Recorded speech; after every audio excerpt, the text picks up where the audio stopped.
G'day, I'm Sean and welcome to the CarExpert Podcast. We're back again for another week. Scott and James are here. How you guys doing? Good. Busy?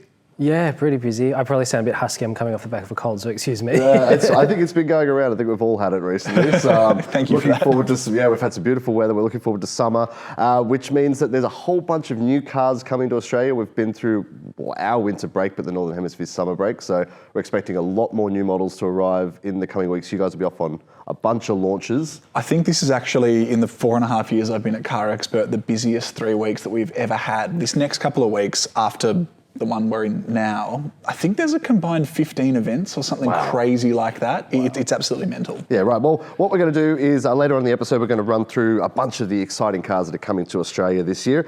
We're going to talk about Pebble Beach, which is a very exciting thing. I know Scott's excited to talk about it. We're going to start off with the top stories on the carexpert.com.au website this week. Starting off with Mazda. Mazda are giving customers the option of fitting their CX-90 SUVs with a digital rearview mirror. At $2,568, it's not exactly a cheap option, but it can be retrofitted for customers who've already taken delivery of their CX-90. It will also be available on the upcoming CX-70 SUV when it arrives in Australia. There's currently no word on whether it will be available on any other Mazda models. BT50 has followed its D-Max cousin onto the recall list. Mazda Australia has recalled 55,000 models of its 3-litre powered BT50 Ute, following Isuzu Ute Australia recalling nearly 150,000 D-Max and MUX vehicles due to a fault in the engine control module. As we reported last week on the podcast with Isuzu Ute, the recall states the ECM may incorrectly reduce engine power, which could result in the engine stalling. 55,738 vehicles are affected. Owners will be contacted in writing by Mazda or can make a booking at their local dealership to have their vehicle inspected. And sadly, it's au revoir to the French staple Citroën as the brand prepares to exit Aussie shores. After a dismal year of sales, only 87 deliveries to date. The funky mark have been on a downward trend since the peak of 3,700 deliveries in 2007. The local distributor has promised service centres will remain in Australia as it focuses mainly on its sister brand Peugeot. Order books will remain open until November 1st. That is sad, isn't it, guys? It's kind of a bit of a shame it's going. It's been more than 100 years Citroën's been selling cars in Australia. Not many, apparently, but... Well, not recently, no. But despite the fact it's struggled recently, it is a really significant brand globally. And you have to look back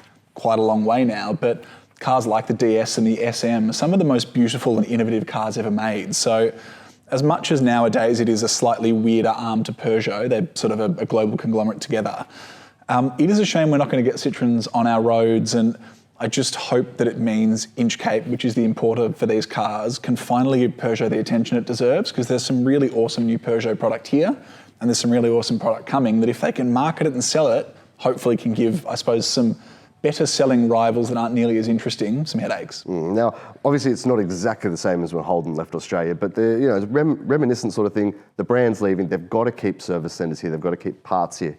I guess, will it be a little easier for them because a lot of parts are shared between the Peugeot and Citroën products? Yeah, most of their platforms and powertrains and componentry is all very similar, even down to their infotainment systems. So a lot of that stuff is all shared across the Stellantis group, let alone Peugeot and Citroën. So I'd imagine it would make things a little bit easier moving forward for people that are, have recent models that need support in the coming years. Well, look, you've got until November 1st to place an order. They do have a plug-in hybrid coming, well, maybe before the end of the year. Well, I mean, it'd have to get here soon now. Yeah, so don't everyone rush out at once and order a Citroën, but if you do want one, you've got until November 1st to get your orders in. But look, let's move across the Pacific to the States now, to Pebble Beach, which, if you don't know what Pebble Beach is, it's I don't know. It's a really expensive motor show. Yeah, there you go. That's a good way to do it. On a beach. On a golf course. Yeah. So basically every year, big brands, expensive brands will go there and take their fanciest models and unveil a whole bunch of stuff. And this year was no different, with Lamborghini saying farewell to the V10 and hello twin turbo V8 with the, and I'm going to get this wrong, so Scott, maybe you can help me out. There's the Lamborghini Temerario. I think it's the Temerarium. Well, that's where a spider lives. That's where a spider lives. No, I think the Temerario's right. Okay. We can get Anthony on maybe to pronounce this like he did Dodeci Cilindri. Yeah, he didn't do a very good job of that either, did he? But yes, now it's going to be a twin turbo V8 plug-in hybrid. Now this is essentially the Huracan replacement, isn't it? So yeah, no more V10, now twin turbo V8 with plug-in hybrid technology. They reckon it'll scream at 10,000 RPM. Now that's Formula One spec, like that's a big number. It's pretty unique because you look at what most, call it mainstream I realise we're not talking quite about the Cosworth V12 stuff, but if we're talking Porsche GT3s, Ferrari stuff, $9,500 is generally where these cars top out. 10,000 RPM is going to be pretty hectic in that Temerario, I'd imagine. Especially considering combined output is 677 kilowatts. Now, it is not messing about. That is crazy. And it's not the first time we've seen this, because Lamborghini recently unveiled the Urus plug-in hybrid. And the Revuelto, which is the replacement for the Aventador. Yes, and that's a V10? V12. Yeah. Hybrid. Yes. Okay, yes, we will get there. So no more V10s, basically, is what we're saying, which is a real shame. 2.7, 0 to 100. I mean, that's pretty wild, especially the Lamborghini. It's amazing how far these cars have moved. If you look back even 10 years at the Ferrari 458 and 488, naturally aspirated and then turbocharged V8, they were quick, but it was also, by these standards, fairly simple. Now you've got the 296 GTB, which is a plug-in hybrid that has similar performance to this. You've got the Temerario, which is, 10,000 RPM, 677 kilowatts, 343 k's an hour, flat out. Emissions regulations have driven this, but also just competition from their supercar brands, because ultimately they're in the business of one-upping each other. All of a sudden, the world has moved on a long way, and I'll be really curious to know if Lamborghini now has space below the Temerario for a McLaren Artura sort of rival with a little bit less power, a little bit simpler, that could also be a little bit less expensive. Because this is like Ferrari SF90 level. I mean, and that's what we've seen where Ferrari done a really good job with the plug-in hybrid tech to make that SF90 an absolute missile. Like, that's kind of what I see happening here. It does also make a good argument for the plug-in hybrid, doesn't it, Scott? I looked at James there because I thought he'd have something to say about that. I'm pro plug-in hybrid when it can do 10,000 RPM and 340 k's an hour. I think I just felt the wind change. But yeah. I was just saying, if you're in the market for an Outlander plug-in hybrid, consider one of these. Quality consumer advice there. One thing that I picked up in the release of this was that, you look at the specs and, that 4-litre V8 is fairly ubiquitous in the Volkswagen group now. It's across a lot of Audis, it's across, all the SUVs, Urus, Bentayga.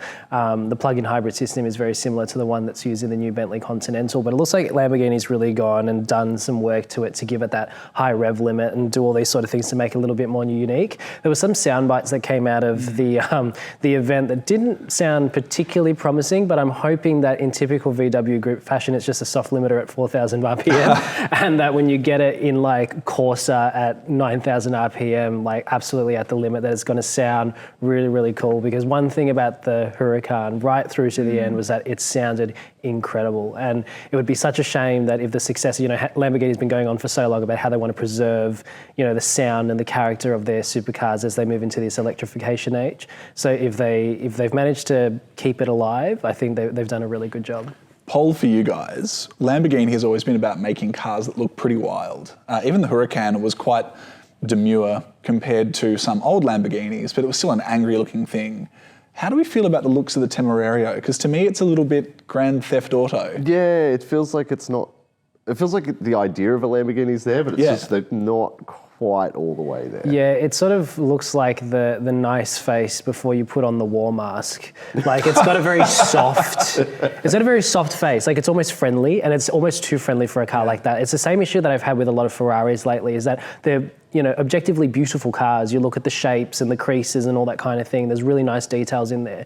But in, the Huracan, the Aventador, they had this presence on the road that when they approach you and they have that angular, headlight LED graphic that make you go like, ooh, it's like an evil, like villain car that's coming to get you sort of thing. Whereas this one's sort of just like, ciao. Like, I don't know what else.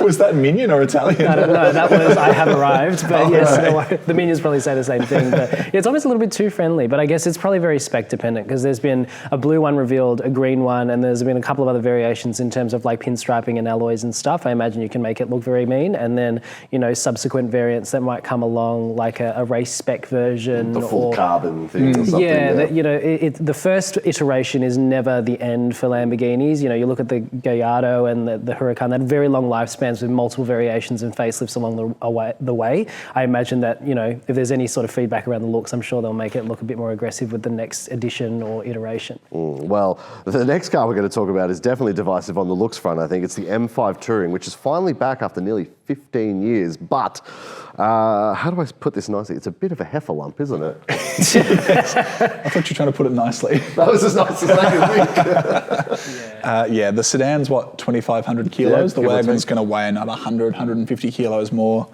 I really want to be excited by this car. I love an M5. I love a BMW wagon.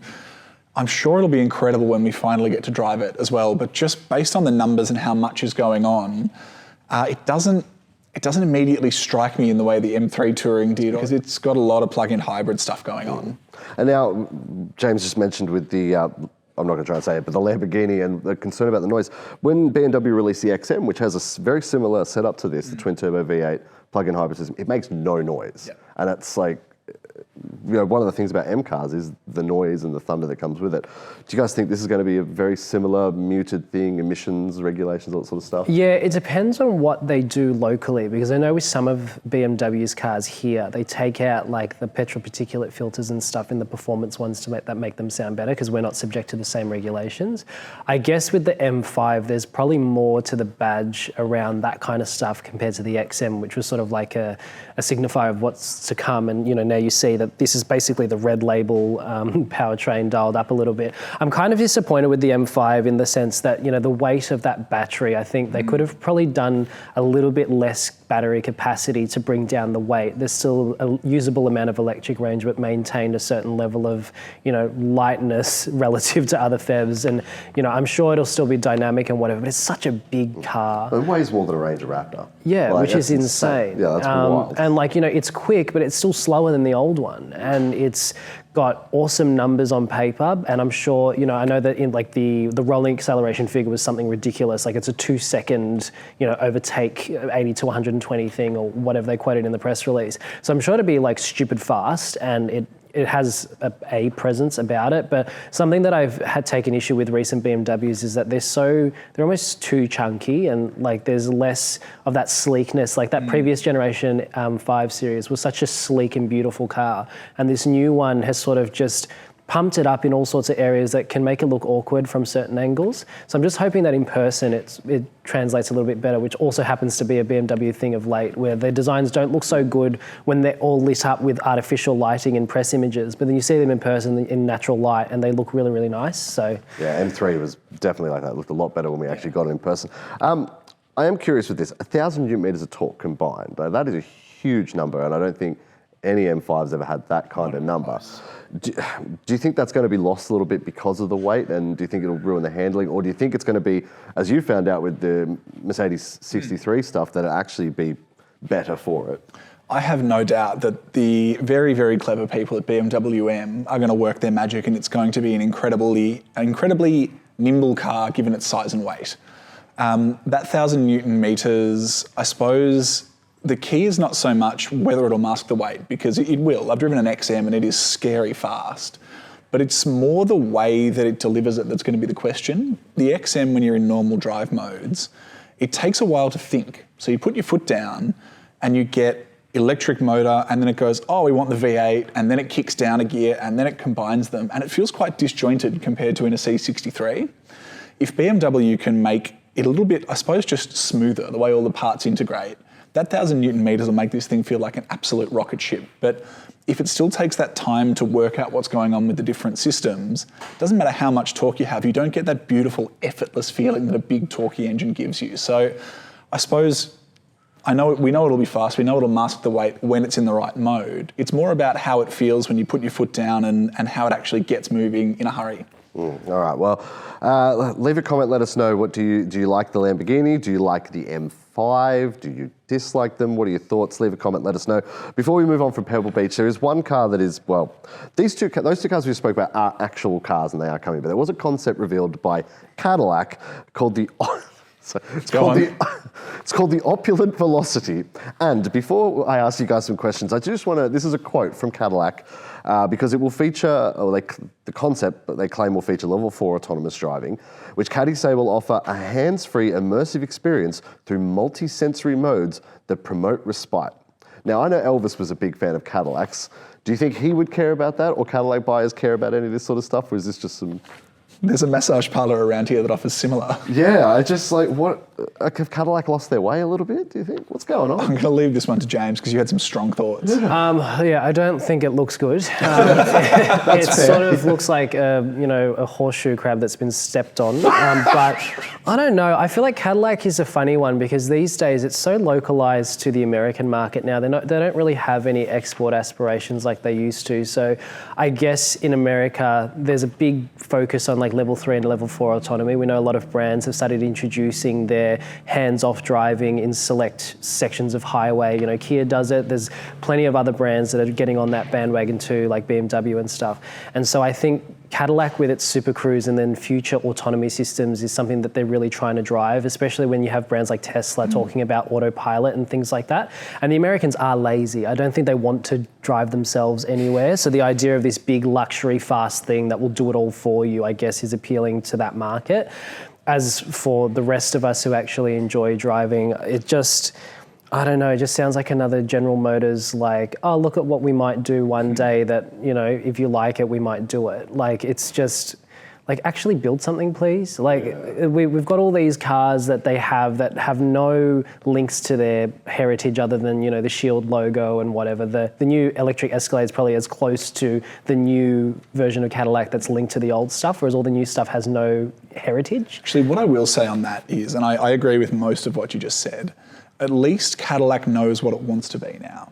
I don't necessarily agree with what it wants to be because I love old V8 Cadillac stuff, but there was a period there where it decided it wanted to be an American BMW, and it's now realised that the great thing about its cars were always the way they looked, the presence they had, and the sort of American take on luxury.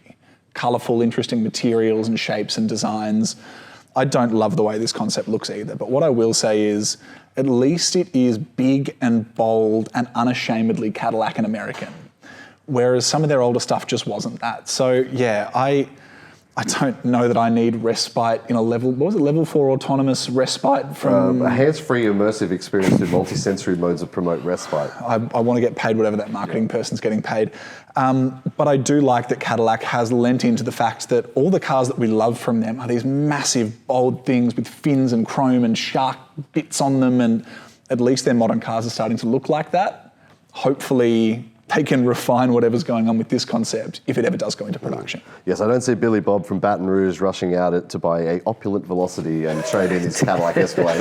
But Caddy are coming to Australia, and they should be here towards the end of the year, and we do talk about their future cars. And as much as I want them to bring a Blackwing car here, they're not going to do it. They're going to bring what they call the Lyric with a Q. At the start or the end? I think it's at the end. Okay.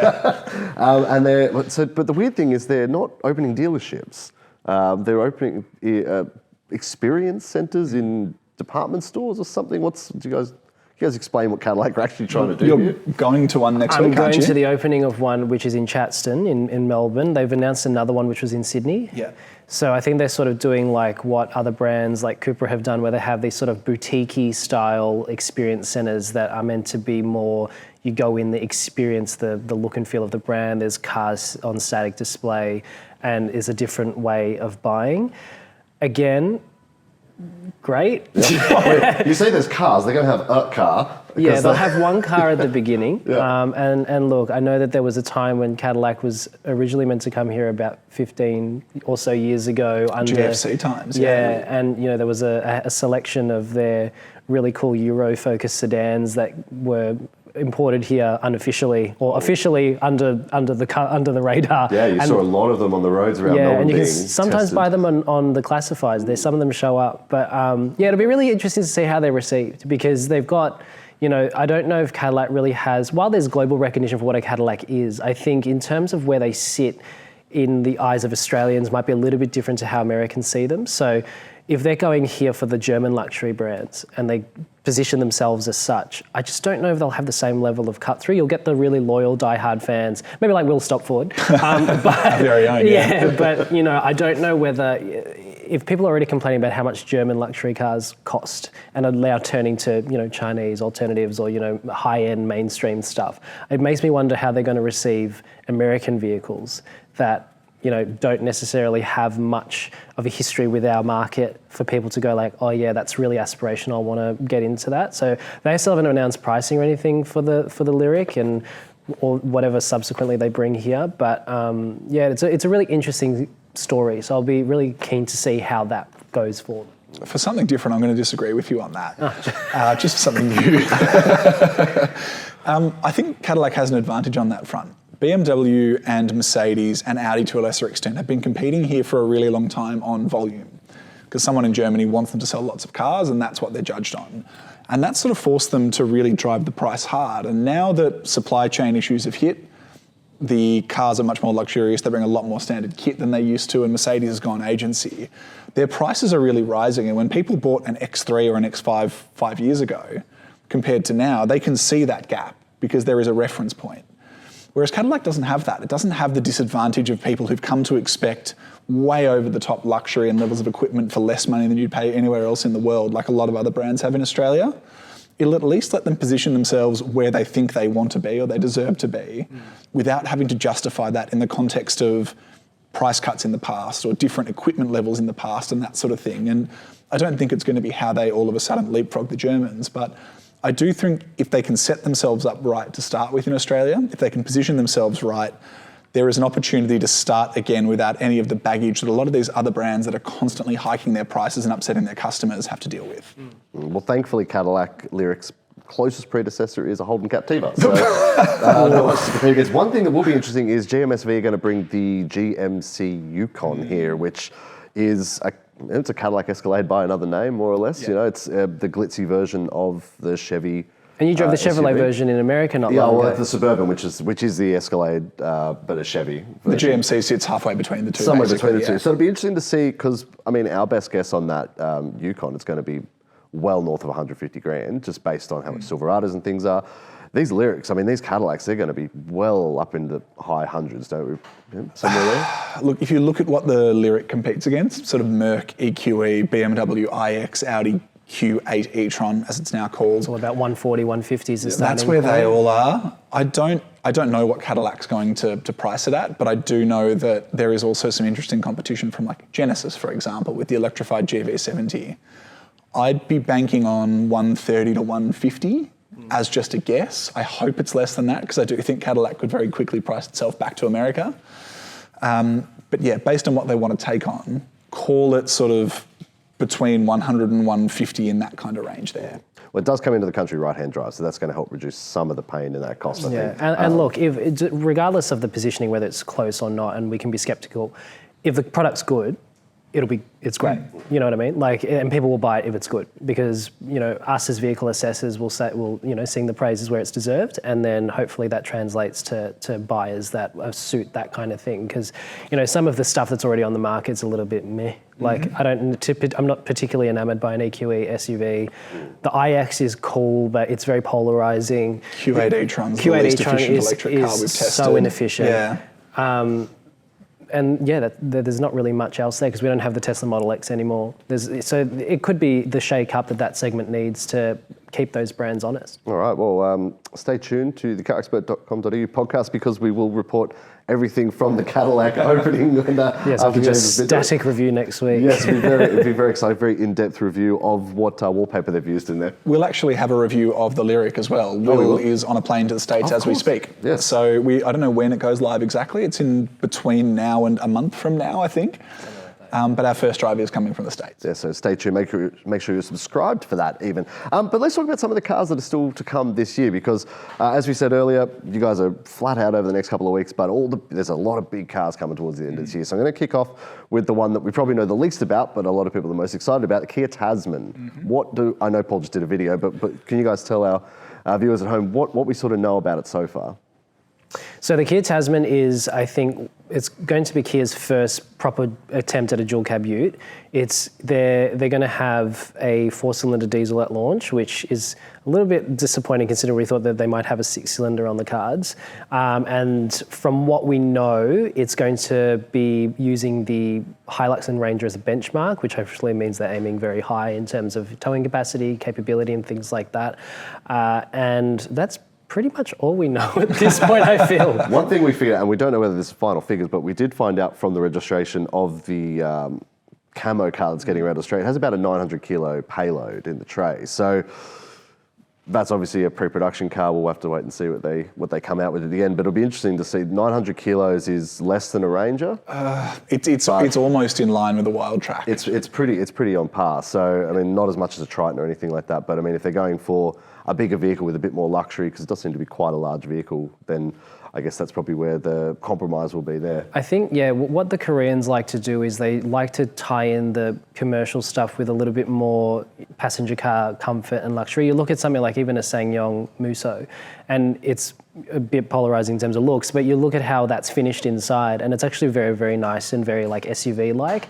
And I think what Kia is going to do here is, I don't think the commercial vehicle segment is super huge in the domestic market, so there has to be a way of bringing people into that. And to compete against something like the SsangYong, it needs to be very nice, comfortable, livable day to day. So if this car can be, like Scott said, a Wild Track sort of competitor where it's more aimed at that lifestyle side where you still got towing and off-road capability, but you don't need the 1-ton workhorse payload. I think that's where Kia's going to aim for private sales, I would assume. So that's probably where they're aiming, and that's why the specs are the way they are. I think the other thing that Kia can do if it is a more luxurious ute is it can find a niche for itself in a way that maybe some of the other new brands haven't been able to.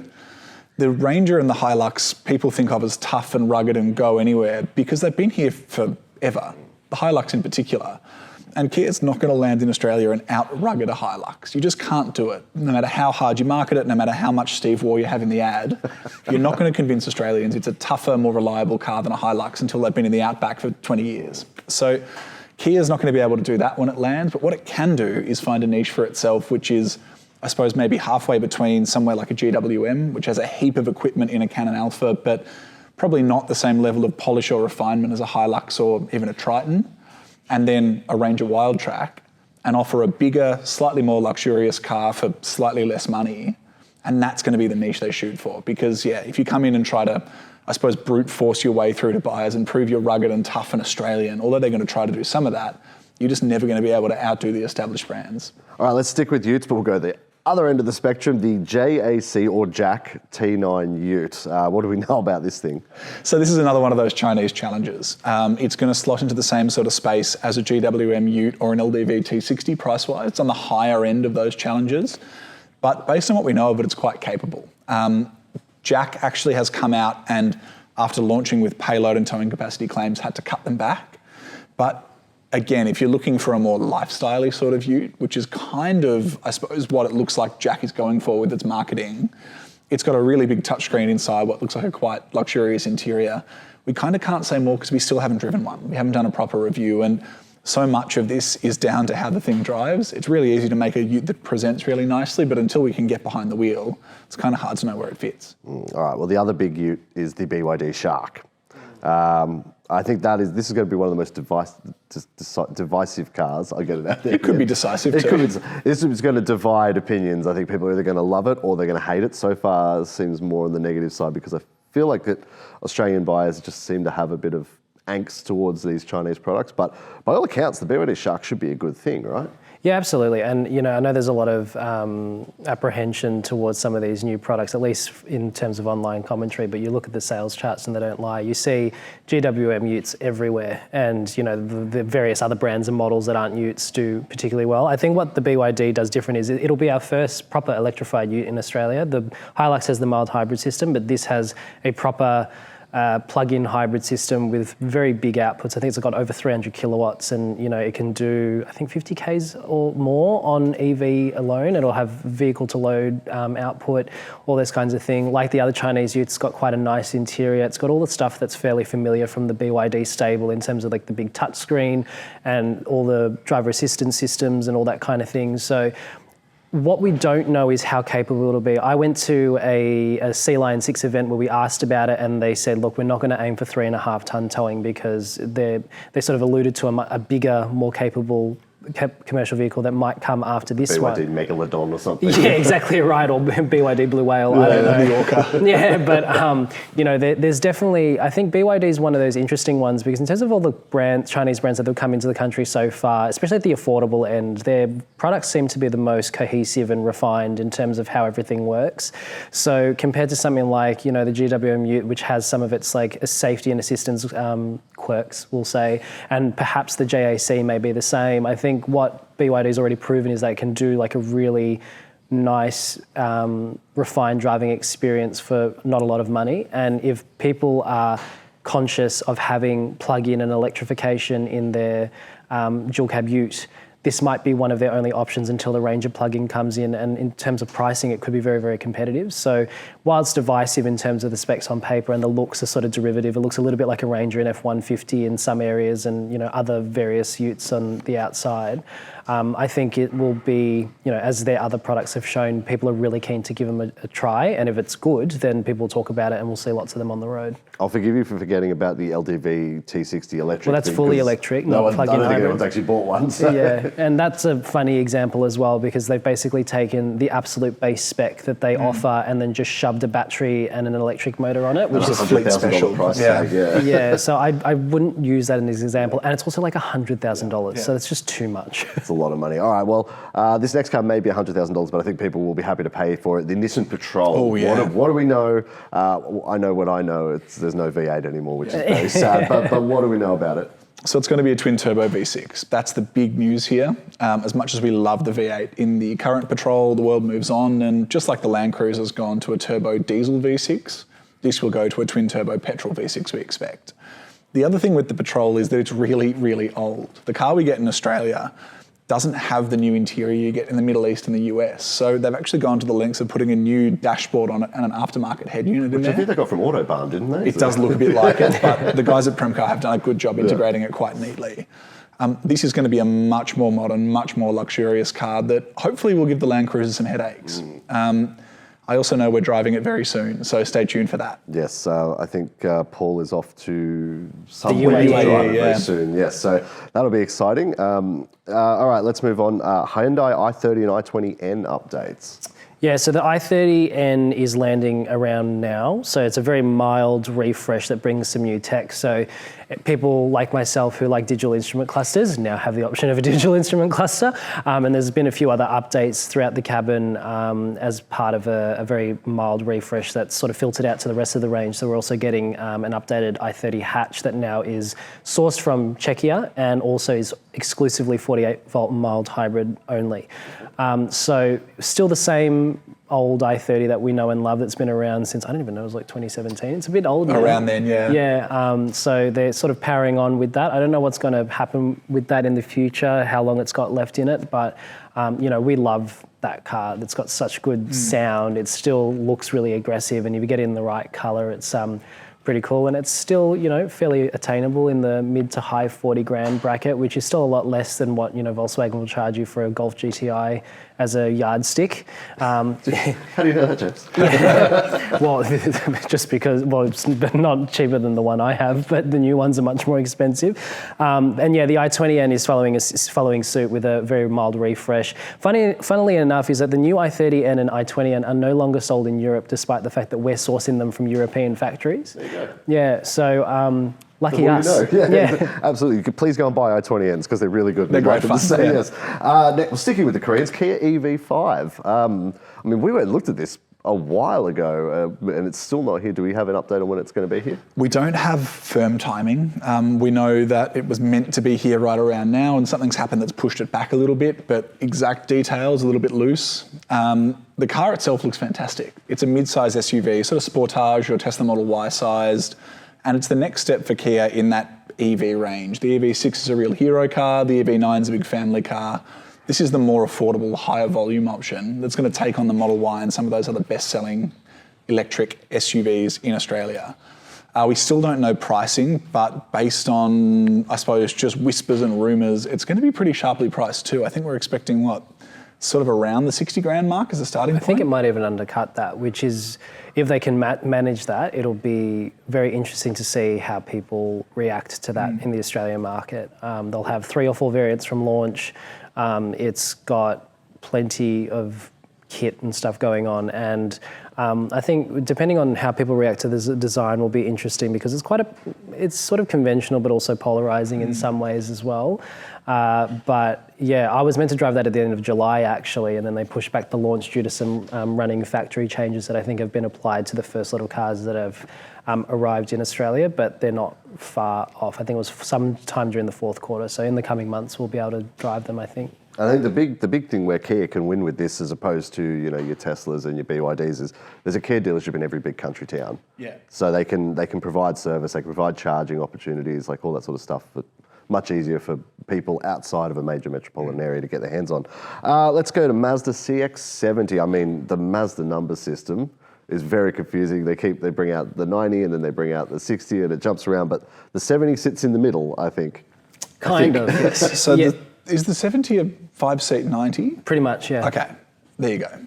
Which is different. That's all. That's all I got. So I'll quickly add to this. So the CX-70 is launching around the same time as the CX-80. And so just so people understand how this works, because I know it's confusing, the 60 and 80 are kind of companions, and then the 70 and 90 are companions. So the 70 and 90 are wider, very long SUVs, sort of about the same size as like a Hyundai Palisade, or slightly larger actually, or Pathfinder is probably a better example. And so the 70 is basically a 5-seat version that's meant to be a bit sportier with different bumpers, and then the 90 is a 3-row version of that, but there's no real physical change to the body with that. I think dimensionally it's actually identical. And same interior and same engines as well. Yeah, exactly, except I think the CX-70 gets slightly different rear seats that allow for a flat load bay now that you don't have the 3rd row in there. In terms of the differences between the 60 and the 80 is an elongated 60 with 3 rows of seating, so it's a bit skinnier than a 90, and it's sort of the same difference. So this is what the CX-8 used to be to the CX-5, exactly. Right? So yes. The CX-9 was for the American market first. It's quite wide, it's quite tall, it's quite long. In Japan, that's not necessarily as practical, so they took the CX-5 and made the CX-8, which is a longer, narrower take. It was always funny looking at CX-8. The proportions were always a little bit odd on it. And the 80 is kind of the same, yeah. So the 80 will join the 60 in offering a plug-in hybrid at launch alongside the 6-cylinder petrol and diesel options, whereas the 70 and 90, despite offering plug-in hybrid power in the US, are not launching here with that powertrain. So there's now 4 distinct model lines there that all offer varying bodies, seating configurations, but all very similar interior layouts and trim levels. So I guess what Mazda's argument there is that they're just offering everyone choice, and you can just find the one that perfectly fits you. It does seem very complex, and it's almost an unnecessary amount of attention to those segments that are fairly niche compared to, say, the CX-5, which is their top-selling product in the most competitive segment, and it's now the bones of it. They're old. Over 10 years old. I think the current one is based off a heavy reskin of the old one, which launched in like 2012, 2013. Yeah. And so they've gotten a lot of life out of that car. And while they've managed to update it quite a lot over its time, you compare it to some of the new stuff and it's just starting to really fall behind, particularly in terms of electrification. Like the engines are very old. They're fairly efficient for what they are, but there's just no RAV4 hybrid alternative. And I think they've been very lucky to go so far with such high volume. It's time though. They need something. Here. And Mazda has said on multiple occasions they're not bringing the CX-50 that's available in North America and now China with the RAV4 hybrid drivetrain. So we just want to know, what are you bringing? Because it's time. And I think if they're drawing upon Toyota more, they need to just bring something, because they will sell them by the bucket load if they can get them here sooner rather than later. Well, speaking of Toyota, the last couple on the list, Prado and Camry. Prado, we've talked about a long time overdue. Camry, though, we've talked about Prado at length before, but Camry I'm quite interested in, because I think it's all American now, the Camry that we're going to be getting. It looks really, really cool. Are they going to have delays getting it in? Are they going to have problems getting Uber drivers into the seats? What's the go with Camry? I'm actually driving it in 2 weeks, so we'll know a little bit more. The Camry it's like a heavy rework of the old car based on what we know. Toyota has for a long time been gearing up for this arrival. So a lot of people had long-term orders on the old car because there were quite big delays. A lot of them have turned those orders into the new car. I would imagine there'll be some waits when it first arrives, but Toyota has known for a long time there's this built-up demand and will flood the market, I would imagine, early on to try to get it to a point where you can get one quickly. Beyond that, it's exactly what you'd expect of a Camry. It looks pretty good. The interior looks practical but more angular and interesting than before. And it's hybrid only now, which based on what people were buying previously is no great surprise. Absolutely, the hybrid system's so good, and there's room in the boot for 3 suitcases, which is the most important thing for a Camry. Look, we do have a full page, and I'll put a link in the description in the show notes, where you can see every single car that's coming to Australia to the end of this year, and even some that are bleeding into next year because, dates move around. So make sure you check that out. All right, so look, nearly at the end, time for our picks of the week. James, what have you got this week? I found a really cool, go-kart track in China, which is like, it goes down a mountain and it looks like something out of Mario Kart. It's like if Rainbow Road was a mountaintop raceway. And so it's just this massive downhill thing with all the series of snaking bends and things like that. It was super picturesque. I imagine if you guys decided to play bumper cars in it might get you into a bit of trouble. Bumper cars, this is how you drive a go-kart, isn't it? Well, apparently, according to you guys, yes. But yeah, it's super, super cool to see what some other countries have in terms of entertainment and these kind of fun things that you can do. I'm not sure if Funfields quite has the same sort of area to do the same thing, but definitely some cool ideas if you're ever going abroad and want some, motorsport-inspired activity. It goes to show what you can do when you have very slim safety rules, because here that would take a 5.5-hour meeting before you actually go on the track. Yeah, imagine work safe on that side. What do you got, Scott? I've gone a different direction this week. I saw on my Instagram feed the BMW X5 Le Mans. It didn't come out, it was teased in 2000, and it was a V12 powered first gen X5 with a manual. And the video is of it absolutely hauling ass around the Nürburgring. There is not Le Mans, unfortunately. No, that would have made more sense. It sounded incredible, looked incredible, never quite came to life. BMW did do a 4.4 and a 4.8 litre V8 in that X5, but never the full V12 experience. Or a manual for that matter, they never did No, that. they did do a manual. Did they? There are still a couple around, not many in Australia, but in the UK, if you go scrolling through the classifieds, you will occasionally find a 5 or a 6-speed manual, 3 litre diesel X5. Oh, the diesel, okay, not in the V8. I don't remember if they did the V8 or not. Fair enough. But no V12, which is the real No V12. Anyway, it's a cool video. Check it out. Yes. Mine is straight out of America. It's the most American thing I think I've ever seen. In Iowa, instead of having a demolition derby, they fix up a bunch of old headers and then crash them into each other, as in combine harvesters. And this is demolition derby in Iowa. And I just think, on my American tour that I'm one day going to do, where I go to lots of NASCAR things, I need to go to Iowa and watch this, because this is it's like the guy from Cars. I was going to say, there wasn't the hedge. Frank or Hank, the one that, and it it was chasing them and tried to slice them up or whatever. It's basically that, and they paint up their big headers and then just ram them into one another to see who survives. I think it's so good. It is. Yeah, God bless America. That is American boganism as its peak. That's absolute freedom right there. You're even dressed for the occasion. I know I am. Yeah. All right, that brings us to the end this week. Any final thoughts before we do wrap up, boys? Just looking forward to the next couple of weeks, because there is going to be so much exciting, fresh content out of launches on CarExpert. Make sure you head to carexpert.com.au and check it out. Anything from you, James? Off the back of that, I'm going to be driving the new Kia EV3 in Korea in a few weeks. And while we talked about the EV5 earlier, that's another car that's really exciting because it's going to be a new entry-level product. It's got some really big range claims and quite a lot of tech in there. So to drive it abroad before it comes here will be really, really cool. So I'm looking forward to that. So make sure you are subscribed on YouTube, or you follow along on whatever podcast platform you listen to. Check out all these stories. They're coming soon to carexpert.com.au. But thank you everyone for joining us. Thanks, boys, for coming along. And we'll see you next time.